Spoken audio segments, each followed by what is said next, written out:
Welcome to the J29 podcast, hosting conversations for American pastors about politics and culture in their preaching, discipleship, and mentoring. Visit j29coalition.com for more information. With the rise of these short video platforms as a major news source for people, everything that was terrible about cable news is so much worse on these formats. It is very rapid information delivery. Like, you go from the serious to the silly, from like the heartbreaking to like something very sweet and saccharine, and it is just, I think, morally and ethically disorienting. You have worked inside of journalistic organizations and enterprises. You have thought about this, and this is in your profession. Many, for those of us that are pastors, who are maybe unfamiliar with journalism as a vocation, could you just give us kind of the broad picture? Like, what is journalism, news media, from your perspective? What is broad. Kind of, what is it? Yeah. Wow. I guess if I were kind of a very big picture, I would highlight sort of the news opinion division, right? News and opinion. So news is very much concerned with like what happened, fact gathering, like can we establish what is true here? And, you know, what can reliably be known? Can we verify this? You know, will someone speak on the record, attach their name to what they're saying? Can they provide documents to prove the allegations they're making? And then opinion, and this is where I work, is very much more interpretive. It's, what does this mean? What should we think about this? Should we have an opinion here? Is this good? Is this bad? Is there something that needs to be done about this? Certainly there are, you know, other types of journalism that might fit sort of awkwardly into those two big buckets, but I would say at this very broad level, those are the kind of the things that we think about as sort of the main two components of journalistic work. So there's trying to describe what's true, what's happened, some event, some thing that you think that the world needs to know. And then there's opinion, which is how to digest, how to think about the thing. So we have, here's the news as neutral as we can report on it. And then well, I don't know that I would say neutral. Okay. There are plenty, there are absolutely media outlets that have a very clear ideological perspective. So an example that I would give is something like, maybe won't make everyone too angry, something like Reason Magazine. They're a libertarian magazine. I've written for them. Good crew over there. They are very clear. You know, their tagline is free minds and free markets. Like, they have a very clear political perspective. And it's pretty uniform. You know, certainly there's disagreement among a staff of that size, but like, they're libertarians. So that perspective is absolutely going to inform as they're writing news coverage, and they do straight news coverage. They're not trying to be neutral in that sense. They have a viewpoint. They are trying to be factual and truthful and not lie and not mislead and not deceive. But there's no question like that they're neutral. They're not. They're libertarians. So is it would that be everybody? I mean, is there really anybody who's like, we're just doing neutral news? It depends, I think. Okay. I think that when you are thinking about an outlet that is trying to appeal to a really broad swath of people, that is not adopting a house perspective like that, right? They are going to try to take a much more neutral tone. So a good example here would be something like Reuters. Reuters is what's called a news wire. They do publish things under their own name, but also many other media outlets pay a subscription, and basically that gives them the right to republish Reuters stories on their site or in their newspaper or whatever their format may be. And the reason for that is, you know, if you are a paper in Topeka, Kansas, you cannot have a reporter at the Vatican, but maybe you want to pick up this story about something that the Pope did, right? And Reuters has that huge crew of reporters around the world. So Reuters wants to sell its stuff to a really wide array of media outlets, people with all kinds of different perspectives. They are going to try to go for quite a neutral tone. Now, you know, you may disagree on whether or not they're achieving that, right? But someone like Reuters is aiming for that. Okay. So organizations that are publishing the news may explicitly say, we're coming at it from this lane. Christianity Today, for instance, is going to, I think, come at it from a American Christian perspective. I mean, we do increasingly have global coverage as well, Okay. but we're coming at it from a Christian perspective, specifically an evangelical perspective. Okay. We're coming at it from a perspective of, sort of like Nicene Creed orthodoxy. You're not going to find dispute about the divinity of Christ in our pages. And we also have select ethical positions that we don't publish dispute on. And two of the biggest ones there are we don't publish pro-choice content, and we are traditional on sexual ethics. You won't find affirming content in our pages. So yeah, we have a very clear perspective on those things. And then there are other things, especially in politics, where we would say like, hey, we're going to publish different perspectives on this. And us publishing any given article is not saying like, this is the one Christian perspective on this issue. It's a lesser matter. It's a matter on which Christians can reasonably disagree. And we're publishing this because we thought this was one plausible, biblically resonant perspective out of potentially several. So as we're thinking about these organizations that are publishing news, it sounds like healthy ones are telling you the perspective that they're coming from. So it's not, the expectation is not totally neutral by and large. It depends, and the presentation is going to depend, right? Like some outlets, especially bigger, more established, more professional outlets, are going to be clearer and more upfront like this. Like you can't go to the Reason website, or I think the Christianity Today website, and be like, what are these folks doing? Right? But other times you might have to sort of pay attention to what kinds of things are they presenting. Do they imagine that they are closer to a sort of bare neutrality than they actually are? So that can vary widely. Okay. So some of the big organizations that I'm thinking of, like New York Times and Wall Street Journal and Washington Post, are these more on the Reuters neutral side, or are they more like Reason magazine side? Very debated question. Okay. I don't mean to be controversial. No, I'm it's just trying to figure out your world, Bonnie. It's a big question. I think that let's talk about all three of those. So the Wall Street Journal is generally thought of as the most conservative of those big three newspapers in this country. That, however, is about the editorial page, which means the opinion work that they do. They are generally considered to have a more right-leaning opinion page than most of these other really large outlets that we can think of. It doesn't mean that they never publish a progressive perspective, but just sort of the balance of things is considered to be more right-leaning. However, their reported side, their straight news side, is generally considered to be to the left of their opinion page. And there's, sometimes occasionally a story will pop up of, seems to be an internal difference of opinion between how the news team sees things and how the opinion team sees things at the Journal. The Washington Post, I would generally describe as center left. However, an interesting wrinkle there, center left, but I would say aiming for center, aiming for neutrality, but in practice, center left. An interesting wrinkle there, though, is they are owned by Jeff Bezos, and he announced earlier this year that their opinion team is going to move into, they pretty much word for word ripped off Reason slogans. They're going to be about free minds and free markets on the opinion pages.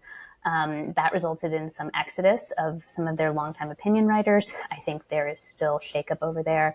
I don't know that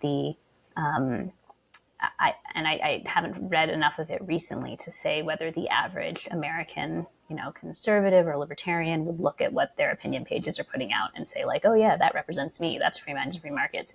That may or may not be the case. I haven't looked in on them in a while.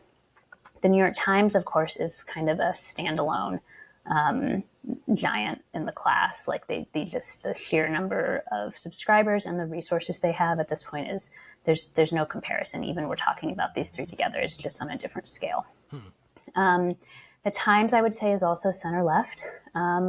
I think that my impression from some of the staffing changes that they've done over the past few years, some of the way that they've changed how they handle controversies, especially around their coverage of trans issues.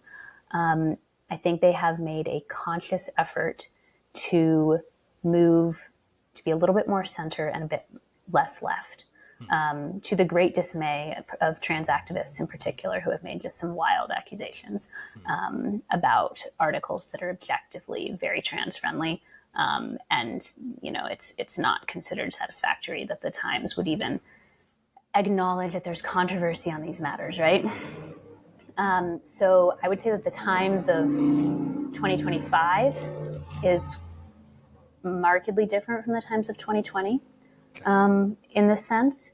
I would still classify them as center-left, though, and I would say that, you know, especially depending on what articles you're running into, depending on where your perspective is, you may find the changes that they've made, you know, totally inaccurate or insufficient. You may find them, you know, good and laudable.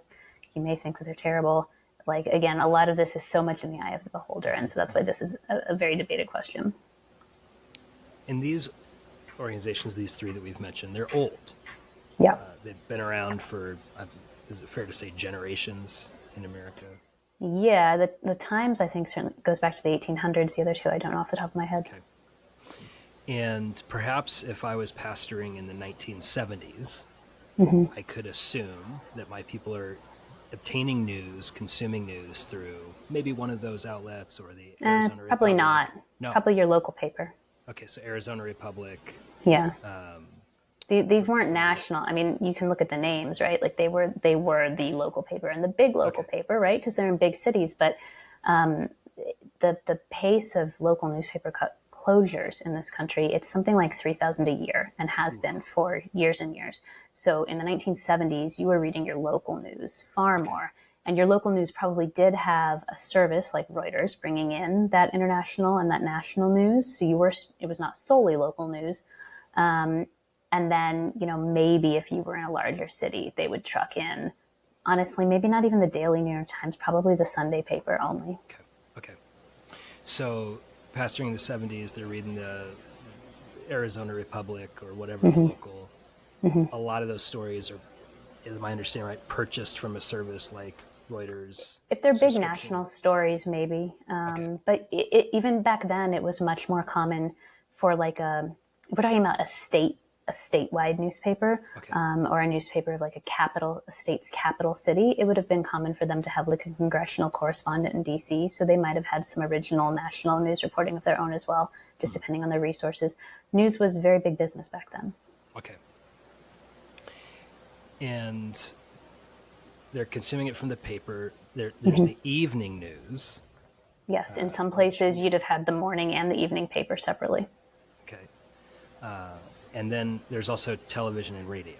And were those mainly like localized or are those more national?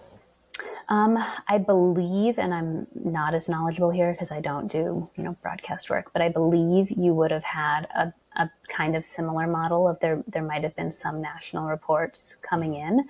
You know, you think about like Walter Cronkite was having, you know, tens of millions of people, right? So you did have those kinds of national figures on the three major networks.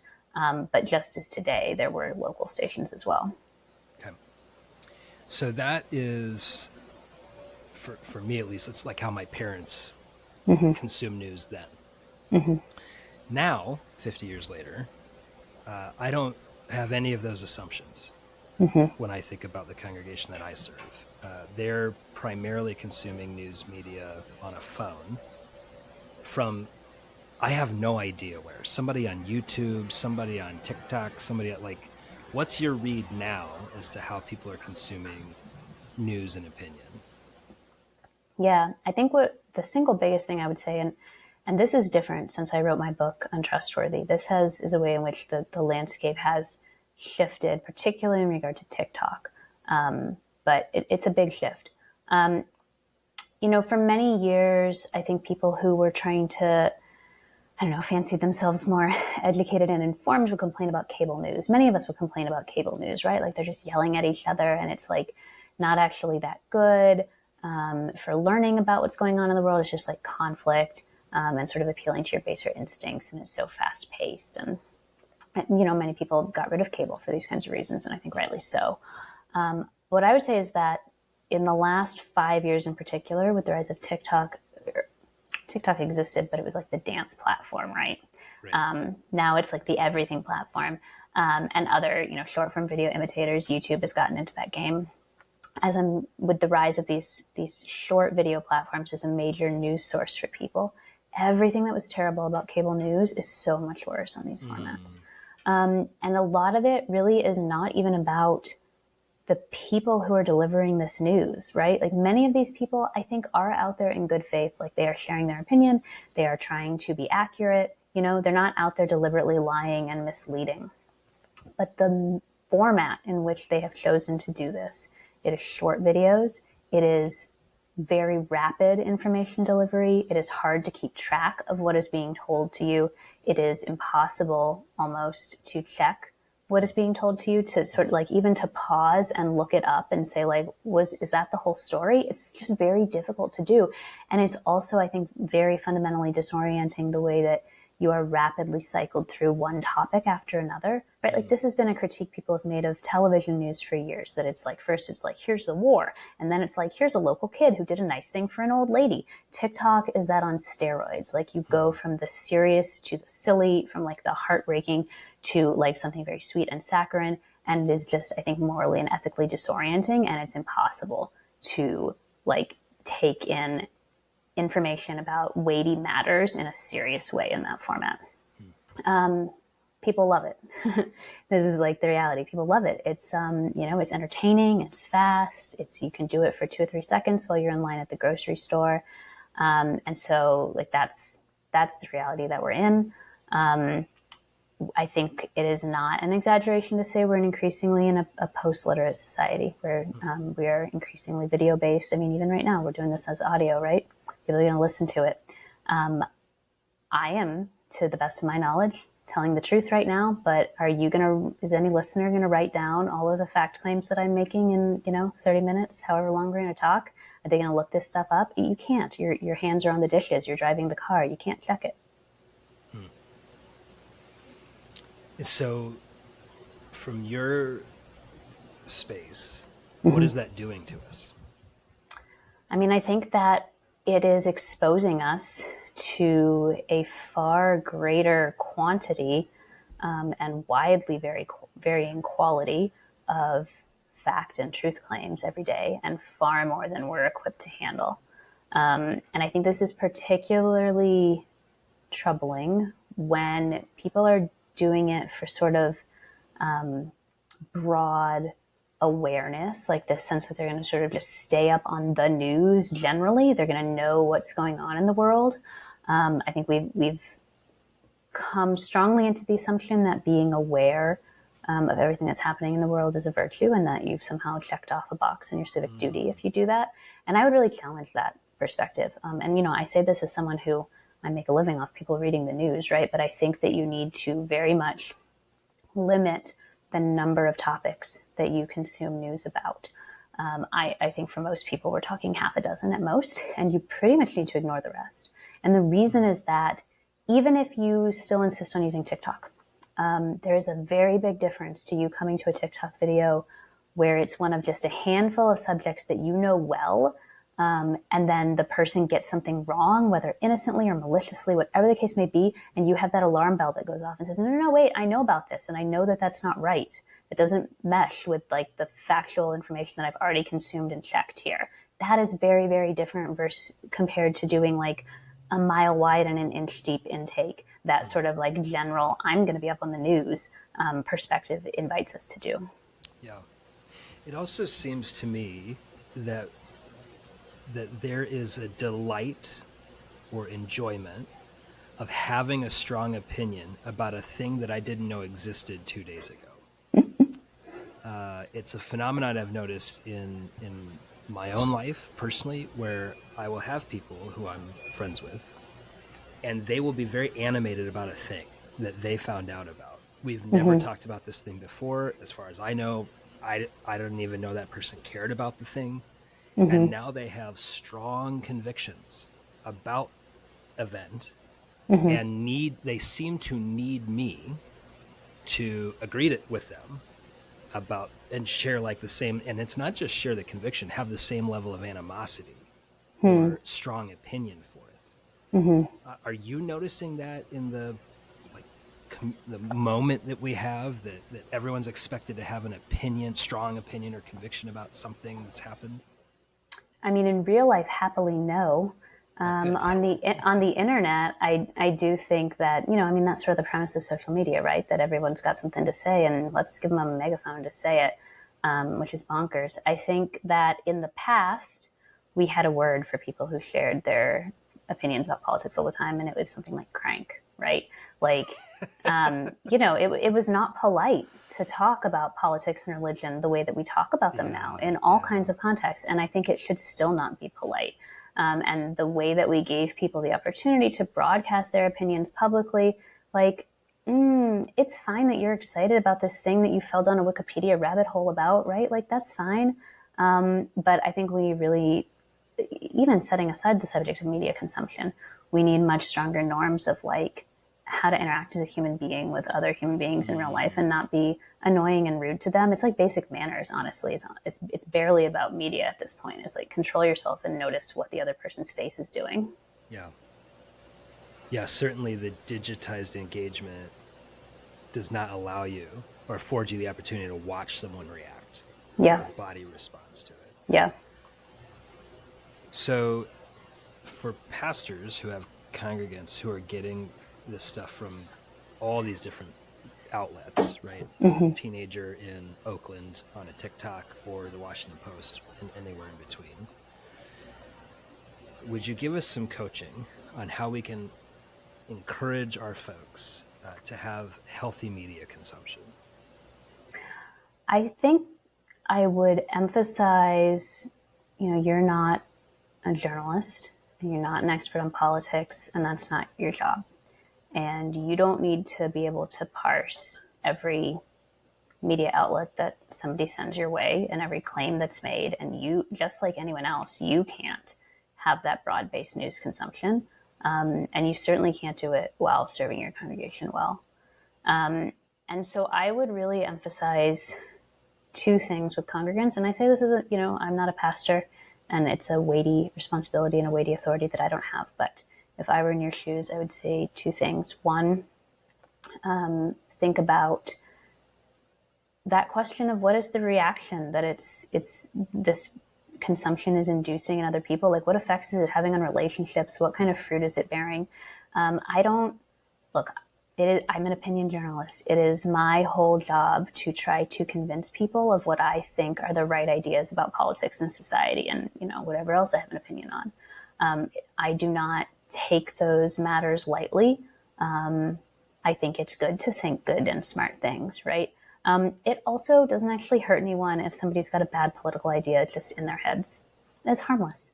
And as long as that's all that it is, if it's not affecting their life, if it's not having them cause fights in the congregation, if they're not like insulting people on social media or estranging themselves from their parents or from their kids or whatever the case may be, they just got some dumb political ideas, like, who cares? People are going to have dumb ideas. We have dumb ideas. We have wrong ideas. Maybe we don't find out for a decade later, right? So I would really emphasize distinguishing between the question is not, does this person agree with me? Does this person have good ideas? Is this person right? It's like, how is it affecting the rest of their lives? I think people are allowed to think stupid things about politics if it's really just like a harmless thought. And then secondly, insofar as people are open to it, I think really the most a pastor can do is focus on reducing the quantity of media engagement.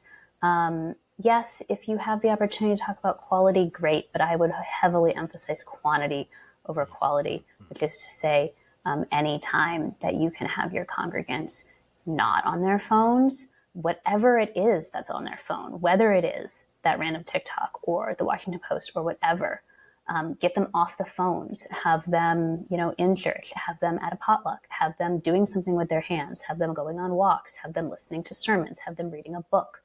I think any of these activities are superior, and eventually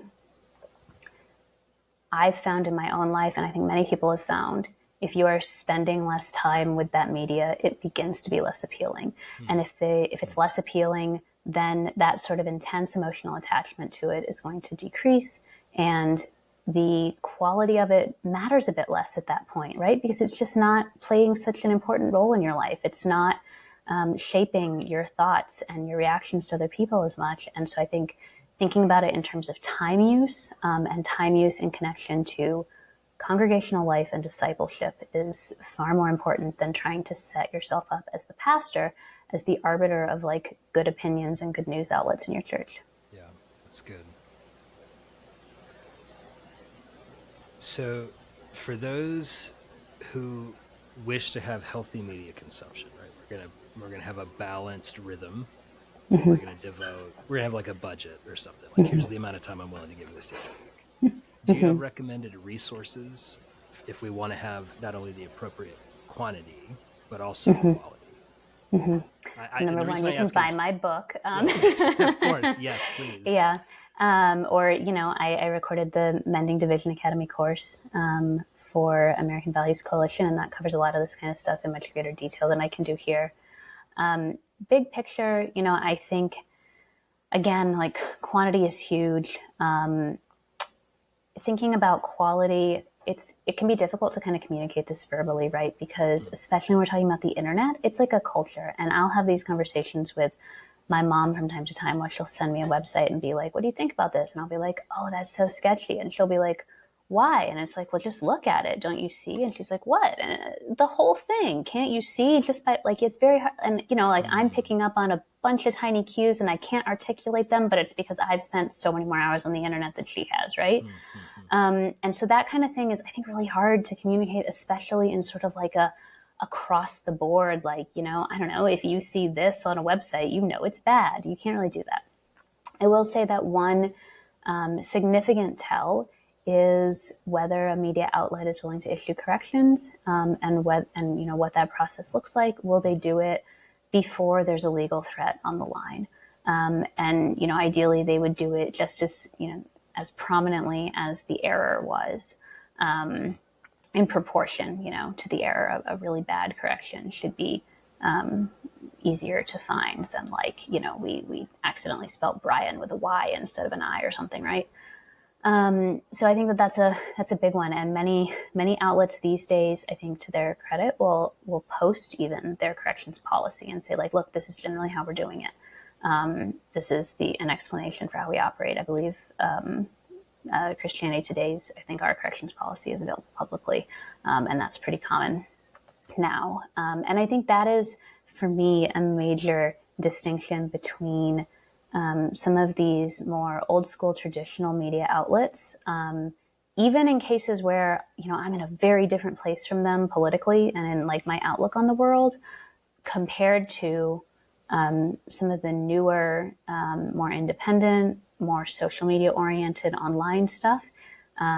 Even again, in places where I'm more aligned with them in their politics or whatever their perspective is, if they do not have those kinds of policies in place to be transparent with readers about, like, here's what we got wrong, and here, we fixed it. I even try to do this, it's on a much smaller scale, but I even try to do this on my personal Substack. Like a few weeks ago, I shared an article about a quote unquote Christian AI company. And that article is not an article I wrote. It's an article somebody else wrote, but I had made some comments on it. And that article was subsequently retracted, which is like a really big deal in journalism. And when I first shared it, there was a note on the top of it that said, like, we're reviewing this, and we're maybe going to update it. And so I tried to confine my comments to the parts that didn't seem like they were in dispute. But then when I saw that it had been retracted in a subsequent post on my Substack, I put a note and was just like, hey, I shared this. I think I should note that it got pulled, so it was perhaps not reliable. So looking for, I'm struggling for, is it like institutional integrity? I think it's institutional integrity, and it's having a group of people with policies matters. I'm an editor, so I'm biased towards having editors, right? But, a big part of what editors do is save right. It's not just like tweaking the language or like making the argument stronger. It is checking for factual accuracy, and it's saving writers from themselves when they're like saying something stupid, something that they're going to regret, something that's mean, right? Something that reflects poorly on them. There's a reason why journalists have tended to not be independent and just like by themselves doing their own videos or writing their own thing. And, some of that shift into these more independent models is just about the technological change. And, there have been a lot of advantages with the internet. Like, I'm not a Luddite. I work on the internet all day long. I have that personal Substack, right? But you're not going to find me talking about something like really research intensive and high stakes on my personal Substack because I want another person, I want an editor to look at something like that and make sure I'm not off base. And so as much as a lot of the traditional media have their flaws and deserve to be criticized, and like people's discontent there is in many cases very justified, that does not mean that the independent stuff that has come up to replace it and to take advantage of that discontent is any better. And in some cases, it is worse. Like the flaws that the traditional guys have, the independent guys are even worse, which I realize is really grim. But out of all of those flaws, if you're looking for like one single thing that you can like do a quick check on a new to you site, I think trying to figure out if they post corrections, and ideally if they just make their corrections policy public, that can be one good thing to check. That's good. Well, Bonnie, thank you so much for coaching us in this. I know it's an increasingly complex space for many of us who are trying to minister in congregations and getting all sorts of things sent to us or printed out and handed to us on Sunday. Where can people find you and your work? Sure. So I am at Christianity Today. That is my full-time job, and I write there as well as edit. So you can find stuff from me there. Personally, as I said, you can find me on Substack. It's bonniekristian.substack.com. And then, as I mentioned, among other writing and work elsewhere, I did record a session for Mending Division Academy talking about these kinds of issues in much greater length and in greater depth. It feels like ages ago. I was pregnant with our youngest then, and I'm like huge in the video with the giant baby belly. But and there is a discount code for my course specifically, which is Bonnie20, BONNIE20, that will get you, I assume, based on the number, 20% off on that course. It's designed for small groups and for using at your church. Well, it's that level of deductive reasoning that makes us such a great journalist. Something like that, yeah. Bonnie, thanks so much for being with us. Yeah, thank you for having me.